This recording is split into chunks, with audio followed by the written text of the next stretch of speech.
welcome back everyone, welcome back to another week, another edition here of the Sparkling Tuna Cup, the STC number 108, TLMC21 edition.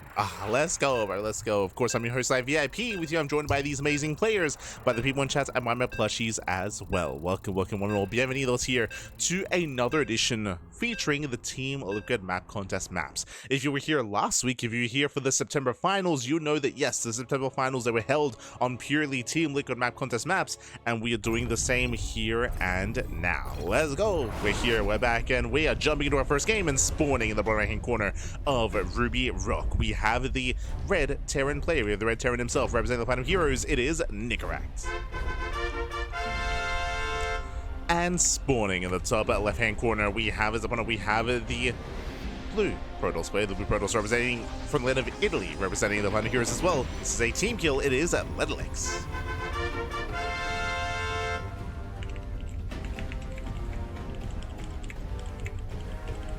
And if you're in the chat, you know what time it is. It is a Gamba time. Predictions are now open. Place your bets on who you think will claim the series. Best of luck in the chat. As we get into our round of 16 match, we'll be getting to the rest of the bracket after this series, so don't worry, we will get there. Until then, though, we have our fresh series on our new map on Ruby Rock. I'm unfamiliar with the veto so far, so I mean, we'll experience it all together here. But unlike the September finals, this tournament is not just on a new map pool, it's also on the new patch as well. True, we're on the live version of the game, and since the previous weekly, we have had that new patch go live. And things have been changing, things have been adjusting, especially in this matchup. Now, Nicoract, he is known for his aggressive builds and aggressive play. He's not known for his mid game or his late game. He's known for hyper aggression in TvP. He does find a lot of success with that, and he does actually punch up and take down a lot of big high tier notable Protosses in doing so, like Hero, like Max. Nicoract, he's taken into the best Protoss players in the world, so it's going to be a tough ask here for LetaleX. Oh boy. Now we're going to Ruby Rock. Ruby Rock is an interesting map. I will say it has a bit of a more open and accessible 3-base setup here. You can see there's a very wide entrance coming in towards the natural. Likewise, we have a narrow ramp and another entrance here on the right hand side to push in towards the 3rd base as well. So we do have multiple entrances. We have seen some players succeed, other players struggle at defending against all-ins on Ruby Rock. I'm curious, in my opinion, all-ins should be a little bit stronger here, depending on the matchup though, of course. So we'll see if LetaleX can keep up, if he can slow down the push. We're assuming that Nicoract is going to commit and double down. We're making that assumption. So far, economic opener, Racked expand out of Nicoract. Does go for a more economic start. Meanwhile, Nicoract, he does get across the map. Gets across, barracks in, pulls away. We're just now getting to our tech of choice, nothing crazy so far. LetaleX settling in. Settle in. Once again, when it comes to the 4-base setup, it's also very spread out, I will say as well. You have the northern 4th base, the southern base, or the triangular 3rd, I should say, and you do spread yourselves a little bit more thin. It is a little bit more open here in general. The rushes despite ground, I would say, is relatively short. It's also quite direct as well, and we have seen some interesting base locations that players have been going for, like expansion patterns, I should say. So once again, we'll see how our players do open up. We have our take of choice, Twilight Council opener out of LetaleX, and we're expecting a very safe build. So far, we have 3 gateways. We wouldn't be surprised if we see a robo, extra gases on 2 bases as well. Oh, this is a shock though, not going for a blink, opening up early charge. Okay. Now, rushing into charge like this is designed to hard counter and fully shut down early tank pushes. As we can see though, we are going into Hyperflight Rotors instead. Okay, so 1-1-1 opener. There's the add-on so we can start tank production, but we are going into the speed of Banshees. Bearing in mind that this is a style that was already rising popularity before the patch. With the new patch, this has been buffed. Helis, they do bust in, they get into the middle line, 3 helis, they one-shot probes. Ooh, and he gets in. No, he gets in, and probes are going to get one-shots. That's going to be 6 probes going down already, and we're going to get more than 6. Getting to 9, oh god. 9, 10 probes, 11 probes going down, and that is critical damage. And bearing in mind, this is only phase 1, right? Behind this, what do we have? We have Banshees. Banshees are also amassing. Banshees going to be moving out, which means most likely even more economic damage is going to be done. That was merely only the first wave, not even the final form of Nicoract. Oh boy. So a really rough start. TvP, we speak about this all the time, is very momentum based. It's very momentum based, and depending on your early game, it can dictate the pace and the flow of the entire game. LetaleX is playing from behind. It's playing from behind. He has a lot of catching up to do here, and we'll see if he can. See if he can. Behind this, we have our 3-1-1 setup here out of Nicoract.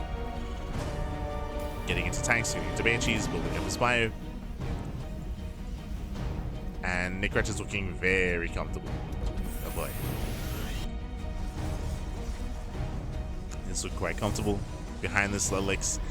I mean, there are ways to recover, of course, when it comes to harassing, when it comes to drop play.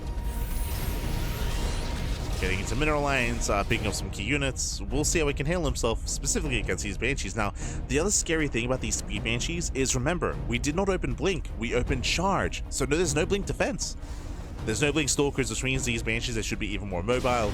They're revealed.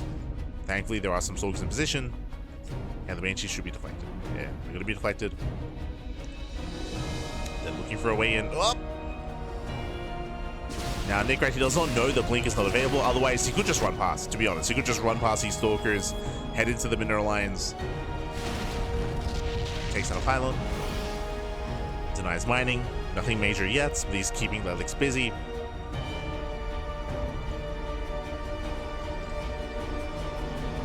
And the initial charge opener didn't really come to fruition. Didn't really lead to anything because there was no tank push. The base they get in. They get into the mineral line, and probes are falling. 3, 4, 5, or even a sentry. 5 probes and a sentry. 6 probes. Ay, ay, ay.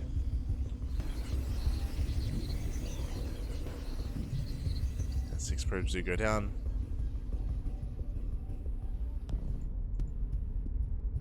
Here comes the main push, and I'll be honest, LetaleX, he should not have the force to defend against this. Now, the Zealot run by might buy some time. That's the best that LetaleX can hope for, is to force the army to turn back around, to come back home, to defend, and then to buy enough time to actually get Storm. If Storm can finish, then LetaleX could hold. Big could on that one.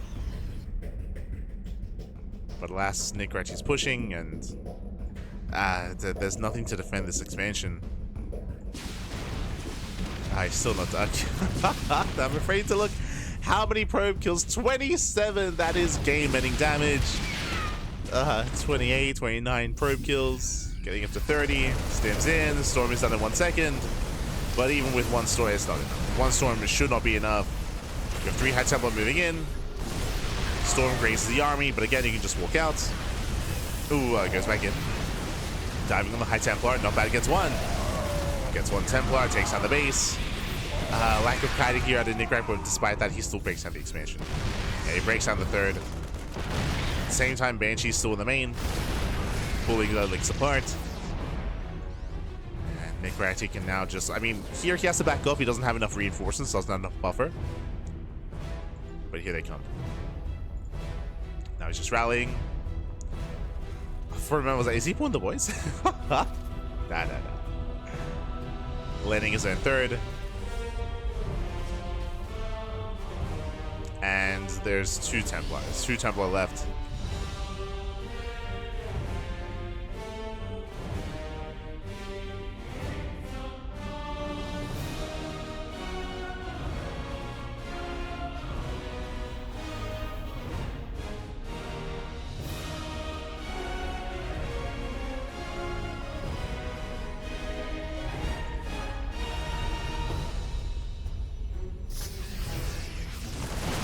Now we have our final defense. The last stand here for LetaleX is going to try to hold on. Again, he's holding onto the Storm. Does Storm the Widow Mines. Widow Mines should go down. More Storms coming in. Oof, High Templar falls. 1 Storm left, and GG gets called. And Nicoract, he will take game at number 1. GG. Whew. GG, well played. Nicoract, he will take a lead in the series. But again, a lot of this came down to the momentum that he gained early on. Due to what? Due to the Hellion and with the Banshee Harass as well. I mean, the Hellion Harass initially was already amazing, right? The Hellion Harass already set him up for success. Then the Banshees were kind of the icing on top there to just secure the win, to make sure that LetaleX had no army, had no economy to sustain an army, to sustain any kind of defense. So it just came down to the early game harassment. That is how a lot of TvP does go, and it goes both ways, where if the Terran player gets a lot of damage done early on, or the Protoss gets a lot of damage done early on, it can be very difficult to make up for that, and to survive that, and to make a game out of it. With that, GG.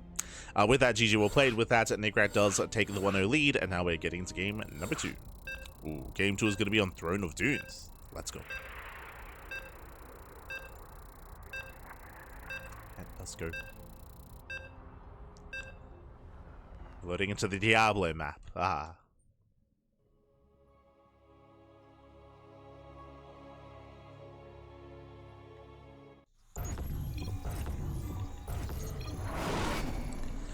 And spawning in the bottom left-hand corner of Throne of the Dunes, we have the I keep forgetting there's a "the" in there. I don't know why. Throne of the Dunes. We have the red Terran player, the red Terran himself, leading the series 1-0. It is Nicoract. And spawning in the top right-hand corner, we have the Italian Protoss player. We have the blue Protoss representing the Platinum Heroes. It is LetaleX.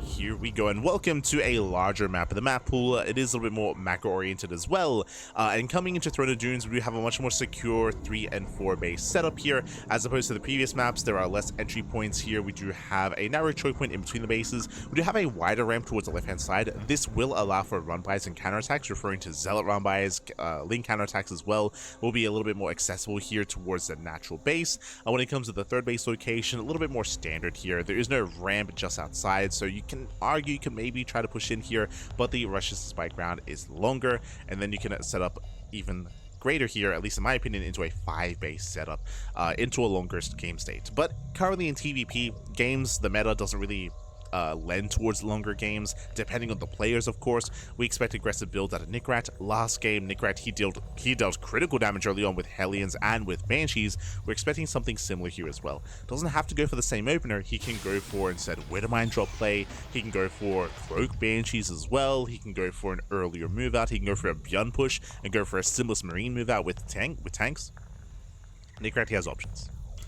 He does have options for now. Economic opener. Racks expand. Meanwhile, across the map, LetaleX going for his own standard opener as well. Nothing crazy yet.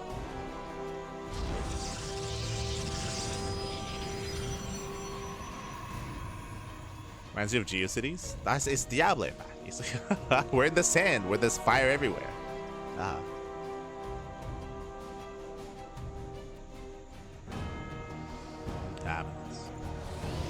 It's like a city population down there as well. Are there any moopies here? I don't think there are. I don't recall any moopies being on this map.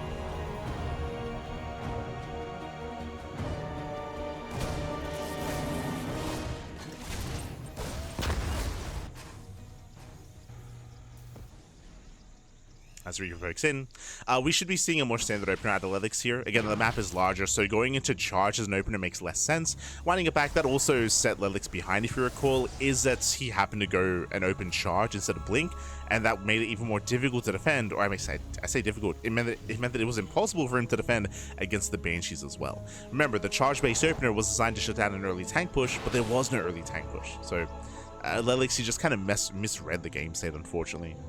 Or misread what Nicoract would approach and how it would open up.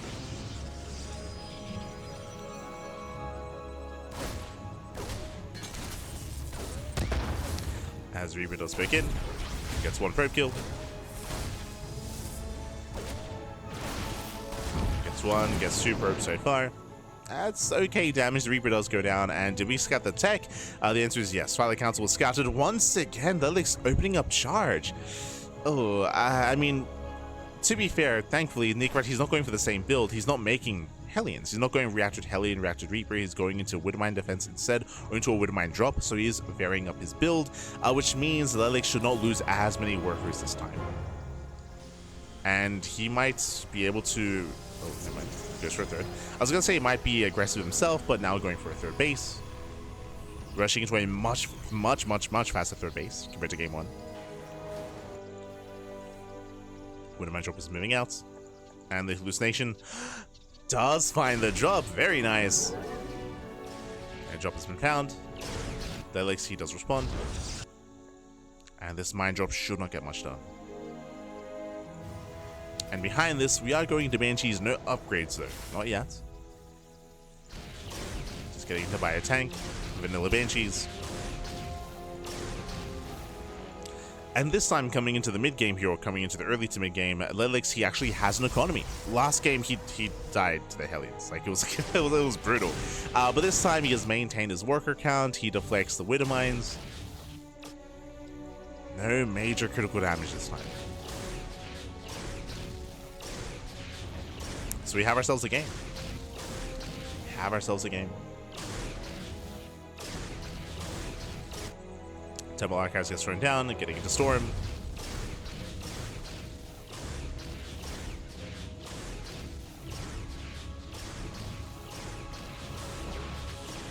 Ooh, the medevac is not able to escape. Oh no, it's within range. Ooh, and it does go down. Massive pick off, 0 damage here from Nicoract. But here comes the push. You pull the boys, and we are going for, if you remember what we said at the beginning of the game, going for a Beyond Move Out, a Vanilla Marine stimulus push with tanks. Let's go.